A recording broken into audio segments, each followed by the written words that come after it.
Richard de Clare, 5th Earl of Hertford, 6th Earl of Gloucester, 2nd Lord of Glamorgan, 8th Lord of Clare, was son of Gilbert de Clare, 4th Earl of Hertford, and Isabel Marshal. On his father's death, when he became Earl of Gloucester, he was entrusted first to the guardianship of Hubert de Burgh. On Hubert's fall, his guardianship was given to Peter des Roches, and in 1235 to Gilbert Earl Marshall. He was also a powerful marcher lord in Wales and inherited the Lordship of Glamorgan upon the death of his father. Marriage. Richard's first marriage to Margaret Megata, as she was also called, ended with either an annulment or with her death in November 1237.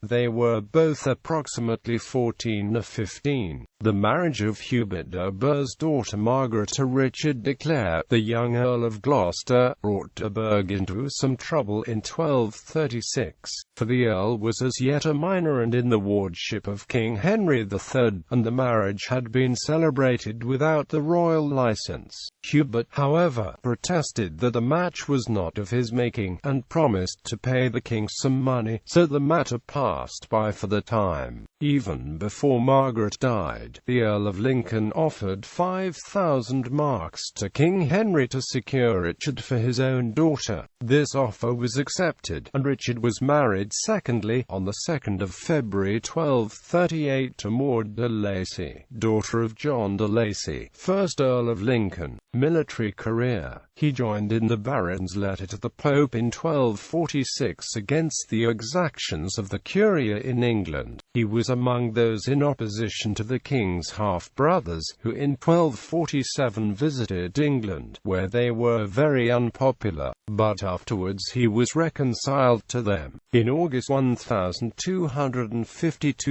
the king crossed over to Gascony with his army, and to his great indignation the Earl refused to accompany him and went to Ireland instead. In August 1255 he and John Maunsell were sent to Edinburgh by the king to find out the truth regarding reports which had reached the king that his son-in-law, Alexander III, King of Scotland, was being coerced by Robert de Roches and John Balliol. If possible, they were to bring the young king and queen to him. The Earl and his companion, pretending to be the two of Roches's knights, obtained entry to Edinburgh Castle, and gradually introduced their attendants, so that they had a force sufficient for their defence. They gained access to the Scottish Queen, who made her complaints to them that she and her husband had been kept apart. They threatened Roches with dire punishments, so that he promised to go to the king. Meanwhile, the Scottish magnates, indignant at their castle of Edinburgh's being in English hands, proposed to besiege it, but they desisted when they found they would be besieging the king and queen. The King of Scotland apparently travelled south with the Earl, for on the 24th of September they were with King Henry III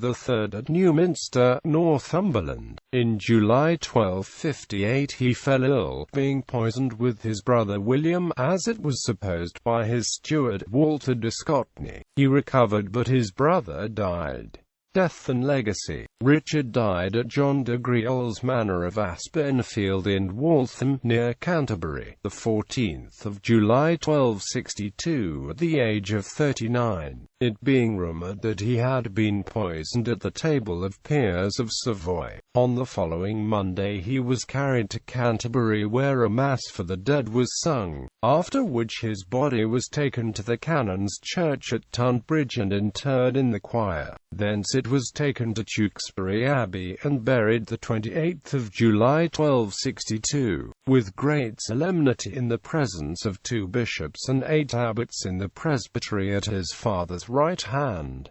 Richard's own arms were, or 3 chevronels gules. Richard left extensive property, distributed across numerous counties. Details of these holdings were reported at a series of inquisitions post-mortem that took place after his death. Family. Richard had no children by his first wife, Margaret de Burgh. By his second wife, Maud de Lacy, daughter of the surety John de Lacy and Margaret de Quincy, he had Isabel de Clare, William VII of Montferrat. Gilbert de Clare, 6th Earl of Hertford, 7th Earl of Gloucester. Thomas de Clare seized control of Thomond in 1277. Juliana Fitzgerald, Bogo de Clare, Margaret de Clare. Edmund, 2nd Earl of Cornwall. Roches de Clare. Roger de Mowbray, 1st Baron Mowbray. Eglintina de Clare died in infancy. His widow Maud, who had the manor of Clare and the manor and castle of Usk and other lands for her dower, erected a splendid tomb for her late husband at Tewkesbury. She arranged for the marriages of her children. She died before the 10th of March 1288. 9th ancestry.